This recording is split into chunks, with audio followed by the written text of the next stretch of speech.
Now, Cornelius Vanderbilt's story is an American tale. It's a tale of grit, determination, and the relentless pursuit of success.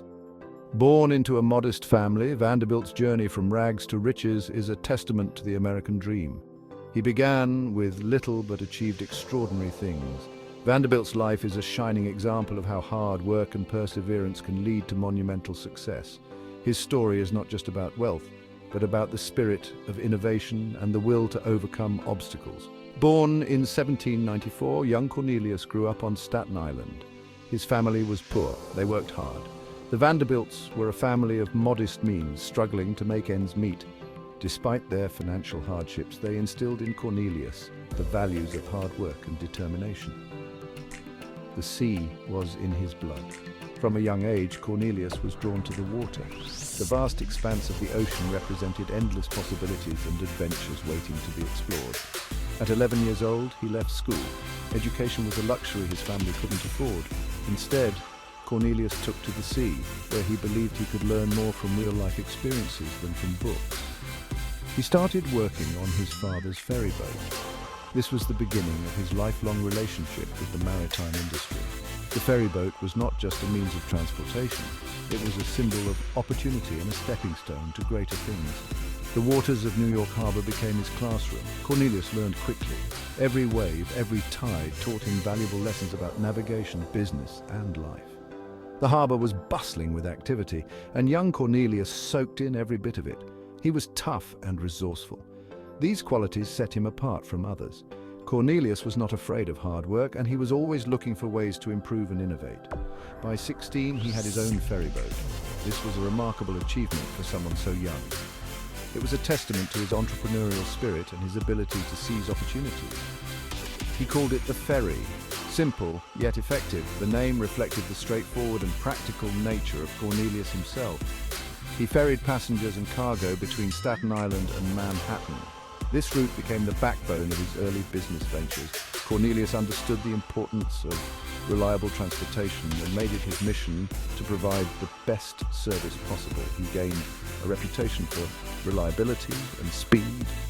People began to trust him and his services. This reputation was the foundation upon which he built his empire, proving that trust and dependability are key components of success. Vanderbilt saw opportunities in the bustling port of New York. The harbor was a hive of activity, with ships arriving and departing, laden with goods and passengers. The energy and potential of the port were palpable, and Vanderbilt, with his keen business acumen, knew that this was the place to make his mark. He expanded his ferry business. He bought more boats. He started new routes. Each new ferry and route represented a calculated risk, but Vanderbilt was undeterred. He saw the growing demand for reliable transportation and seized the opportunity to meet it. His fleet grew, and with it, his reputation as a shrewd and ambitious entrepreneur. He transported goods and people up and down the East Coast. He competed fiercely. The competition was intense, with many vying for dominance in the lucrative shipping industry. Vanderbilt's tenacity and strategic mind set him apart. He negotiated fiercely, cut costs where he could, and always sought to outmaneuver his rivals. He earned the nickname Commodore. This title was not just a mark of his success, but a testament to his influence and authority in the maritime world. It was a title of respect in the shipping world, one that he wore with pride. It was a title of respect in the shipping world. The name Commodore became synonymous with innovation and excellence in maritime transport. Vanderbilt's peers and competitors recognized his unmatched ability to navigate the complexities of the industry. The early 1800s saw the rise of steam power. Vanderbilt recognized its potential.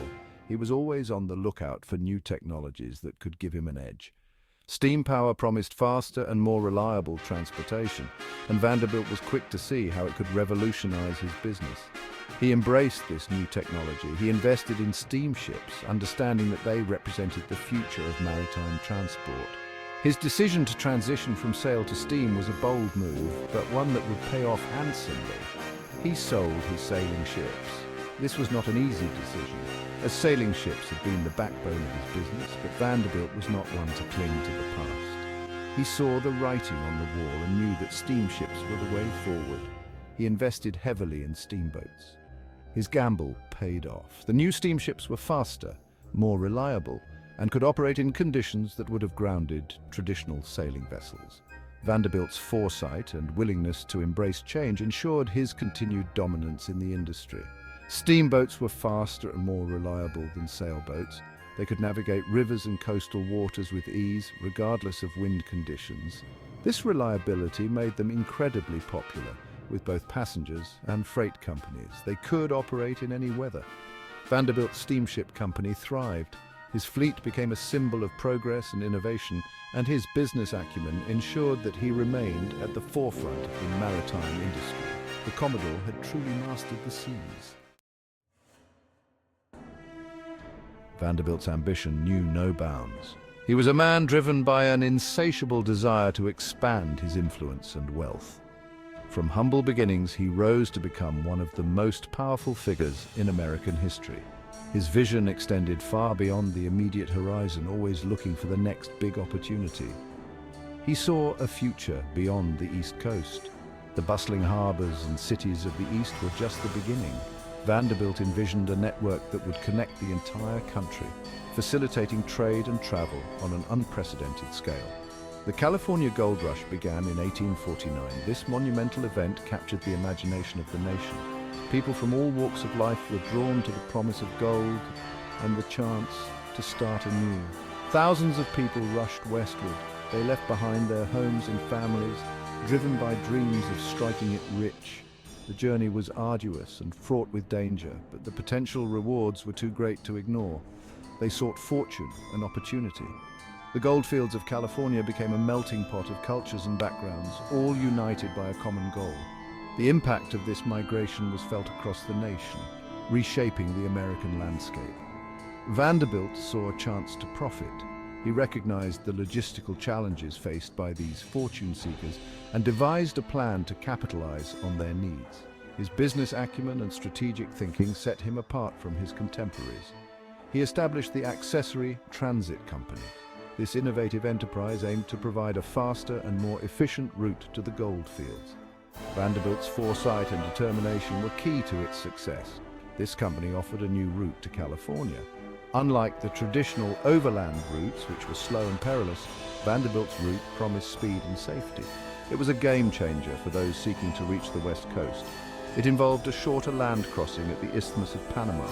This strategic location significantly reduced travel time. By bypassing the treacherous overland journey, travelers could reach their destination more quickly and with fewer risks. Travelers sailed from New York to Nicaragua. They crossed the Isthmus. This innovative route combined sea and land travel, offering a seamless journey that was both efficient and reliable. Then they sailed again to California. The final leg of the journey brought them to the bustling ports of the West Coast, where dreams of gold and prosperity awaited. Vanderbilt's route became the preferred choice for many. This route was faster and cheaper. It revolutionized travel to the West Coast, making it accessible to a broader range of people. The reduced costs and travel times were a testament to Vanderbilt's ingenuity and business prowess. It made Vanderbilt even wealthier. His success with the Accessory Transit Company solidified his reputation as a shrewd businessman. The wealth he amassed allowed him to further expand his empire, leaving an indelible mark on American history. The mid-1800s saw the rise of railroads. Vanderbilt recognized their potential. He shifted his focus from shipping to railroads. He began investing heavily in railroads. He bought struggling lines. He consolidated them into larger, more efficient networks. Vanderbilt was a shrewd businessman. He knew how to cut costs and improve efficiency. He understood the importance of connecting different lines. He created a transportation empire. His railroad spanned the northeastern United States. He connected New York City to Chicago. This revolutionized American transportation. It facilitated trade and economic growth. Section 5, a legacy forged in steel. Vanderbilt's most ambitious project was Grand Central Depot. It was a massive train station in New York City. It opened in 1871. Grand Central Depot consolidated all of Vanderbilt's rail lines. It became a symbol of his power and vision. Vanderbilt's railroads transported goods and people across the nation. They helped connect the East Coast to the West Coast. This contributed to the growth of American industry. It made Vanderbilt one of the wealthiest men in the world. Section 6, Philanthropy and Legacy. Cornelius Vanderbilt died in 1877. He left behind a vast fortune. He was a complex figure. He was known for his ruthlessness in business. But he also had a philanthropic side. He donated money to various causes. He founded Vanderbilt University in Nashville, Tennessee. This was his largest philanthropic contribution. He wanted to provide educational opportunities for the South. Section 7, The Commodore's Shadow. Vanderbilt's legacy is not without controversy. His business practices were often ruthless. He was accused of monopolies and unfair competition. His focus on profit sometimes overlooked the needs of his workers. However, his impact on American industry is undeniable. He revolutionized transportation. He helped build the nation's railroads. He left a lasting mark on American business. Section 8, Vanderbilt's impact on modern business. Vanderbilt's story is a reminder of the power of ambition and innovation. He started with nothing. He became one of the most powerful men of his time. His story continues to inspire entrepreneurs today. His legacy teaches us the importance of hard work, determination, and seizing opportunities. It also reminds us of the responsibility that comes with great wealth and power. Section 9, A Life of Ambition and Innovation. Cornelius Vanderbilt's life was a testament to the American dream. He embodied the spirit of entrepreneurship. He was not afraid to take risks. He adapted to changing times. He left an indelible mark on American history. His story is a reminder that with hard work and determination, anything is possible. His legacy continues to inspire generations of entrepreneurs and business leaders. Section 10, Conclusion, The Enduring Legacy of Cornelius Vanderbilt. Cornelius Vanderbilt was a giant of American industry. He was a complex and controversial figure. He was a ruthless businessman. He was also a visionary entrepreneur. He revolutionized transportation. He helped shape the modern American economy. His story is a reminder of the power of ambition, innovation, and the enduring spirit of the American dream. His legacy continues to inspire and intrigue us today.